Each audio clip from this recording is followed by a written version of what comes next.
Quando a gente fala de dinastias, todo mundo pensa no Chicago Bulls dos anos 90, no Boston Celtics dos anos 60, ou talvez no Golden State Warriors mais recentemente. Mas essa lista seria muito maior, ou pelo menos diferente, se alguns times não tivessem desperdiçado a chance de fazer uma simples ligação e outras atitudes mesquinhas que impediram que grandes nomes fossem recrutados. E hoje você vai conhecer as dinastias que deixaram de acontecer na NBA.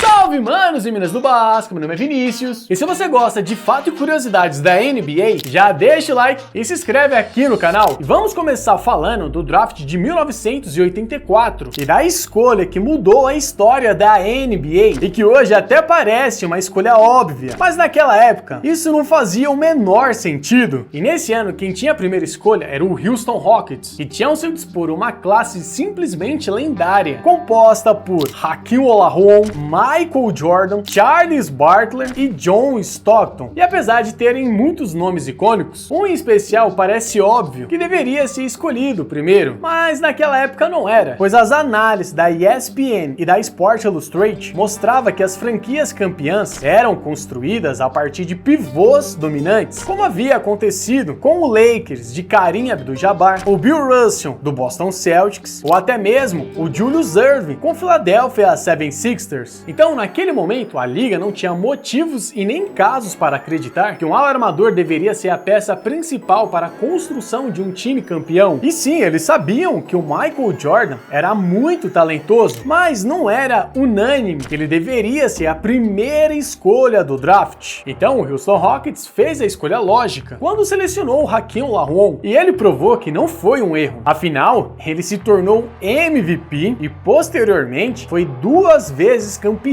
da NBA e se consagrou como um dos maiores pivôs da história da liga. Porém, essa decisão impediu que o Houston construísse uma verdadeira dinastia pelos seguintes motivos. Primeiro, é que ele já tinha o talentoso pivô Ralph Sampson, que formou as Torres Gêmeas ao lado do Hakeem, e foi graças ao seu game winner em cima do Lakers em 96 que conquistaram o campeonato, provando que o Rockets estava apenas a uma peça de ser campeão. E o Michael Jordan já teria à sua disposição um jogador talentoso desde o início da sua carreira, completamente diferente da terra arrasada que ele encontrou no Chicago Bulls nos seus primeiros anos. Fora que eles ainda tinham o técnico Bill Finch, que era conhecido por ser casca grossa e cobrava muita disciplina em defesa, algo que se alinhava perfeitamente com a mentalidade do Michael Jordan. E esses fatores fariam com que o time já se tornasse extremamente competitivo desde o início, onde teriam como uma peça-chave um jogador rápido, criativo e imparável no ataque, ao lado de um pivô dominante e confiável. Ou seja, seria uma combinação bem problemática para os padrões da época. E por fim, o impacto que o Michael Jordan traria para Houston seria muito maior do que lá em Chicago. Afinal, o Texas já era consolidado pelo basquete profissional, tendo 3 franquias na liga, e tirando o Dallas Mavericks, que tinha acabado de ser fundado, tanto o Houston Rockets quanto o San Antonio Spurs já tinham torcidas fanáticas e tradicionais. Ou seja, o Michael Jordan já ia chegar num time basicamente pronto e com um técnico alinhado à sua mentalidade e estando em um mercado sedento por um rosto, fazendo que a soma desses fatores provavelmente daria ao Houston Rockets uma dinastia ainda maior a que o camisa 23 criou no Chicago Bulls.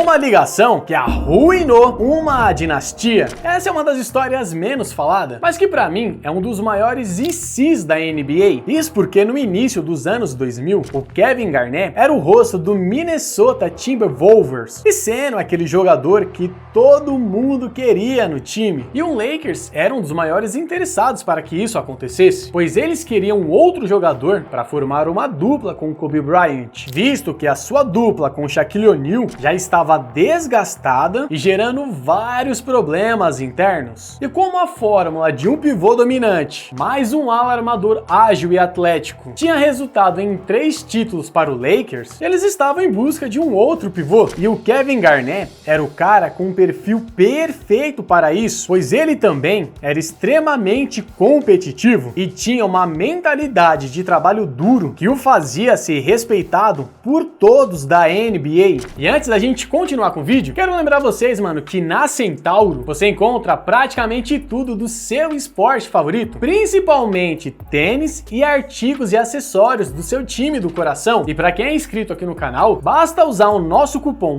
BASCADEVILA que vai ganhar 10% de desconto em qualquer produto entregue pela própria Centauro no site. Recadinho dado, bora voltar pro vídeo. E de acordo com as reportagens da ESPN, o Lakers estava bem avançado nas negociações pelo pivô, já ansioso para formar uma dupla que daria início a uma nova dinastia. E não tem como não negar que essa dupla seria o bicho-papão da liga, tendo uma combinação mortal, tendo um instinto assassino por parte dos dois jogadores, agilidade, versatilidade e uma ética de trabalho beirando a obsessão pela perfeição dentro de quadra. Mas infelizmente, ou felizmente, isso ficou apenas a uma ligação de acontecer, mesmo que essa troca já estivesse praticamente acertada, pois o dono do Minnesota, o Glenn Taylor, queria ligar para o Kevin Garnett antes de autorizar a sua saída, mas o Kevin Garnett não o atendeu, pois ele estava na China cumprindo a agenda global da NBA, e como naquela época não havia o WhatsApp ou Twitter, o prazo para que fosse dada uma resposta ao time da Califórnia acabou expirando, fazendo com que as negociações morressem ali mesmo e dando fim a uma das duplas mais assustadoras que a liga poderia ter visto, e uma continuidade na dinastia do Lakers sem precedentes na história. O não mais caro da história. Como vimos, a falta de uma resposta tirou um futuro brilhante do Lakers, mas o não do Doc Rivers acabou mudando completamente a história do Orlando Magic e da NBA. E tudo isso aconteceu no início dos anos 2000, quando o Tim Duncan tinha acabado de se tornar um agente livre e com um valor de mercado muito alto, pois na temporada passada havia conquistado seu primeiro título de campeão pelo San Antonio Spurs. Mas mesmo assim ele estava cogitando sair da franquia que o draftou, e um dos prováveis destinos seria o Orlando Magic, pois eles tinham um acordo verbal para trazer o T-Mac, que a cada ano vinha evoluindo de uma forma impressionante e sendo dotado de um atletismo fora do comum, assim como uma versatilidade para pontuar como poucos na liga conseguiam. E fora o T-Mac, o Orlando Magic também tinha um acordo verbal para trazer o Grant Hill, que era uma das maiores sensações da época e que vinha de médias sólidas e que inclusive tinha feito a sua melhor temporada na edição passada, o fazendo ser o ponto central para esse novo time. Ou seja, o plano do Orlando Magic era simples. Eles simplesmente iam formar o maior Big Three da sua época e provavelmente o mais dominante de todos os tempos. Mas tudo isso ficou apenas a uma palavra de acontecer. Mesmo que o Tim Duncan estivesse realmente tentado para se mudar para Orlando, onde até chegou a visitar as instalações da franquia, mas quando ele perguntou para o técnico Dr. Rivers se a sua família podia viajar no avião junto com ele, ele respondeu com um sonoro não. E isso fez com que o Tim Duncan declinasse da proposta para se juntar ao lendário Big Three em Orlando. Mesmo com o astro dos Spurs não se juntando à franquia do Mickey, o T-Mac e o Grant Hill cumpriram a sua palavra. Porém, o Grant Hill, daí em diante, passou a ser assombrado por lesões terríveis. E o T-Mac foi quem passou a ser a peça principal do time, sendo 2 vezes o cestinha da liga e tendo performances icônicas. Mas isso não era suficiente para tornar aquele time um contender. Claro que mesmo sem o Grant Hill, a dupla Tim Duncan e T-Mac poderiam facilmente ter iniciado uma dinastia. Afinal, a experiência do talentoso Mr. Fundamentos poderia ter virado o jogo para a franquia do Mickey, sendo aquela peça que faltava para que o Orlando criasse a sua dinastia e conseguindo ter aquela mistura perfeita entre um jogador versátil e atlético e um exímio finalizador no garrafão e de média distância. Uma combinação que a história já nos mostrou que esse é o segredo para iniciar uma nova dinastia.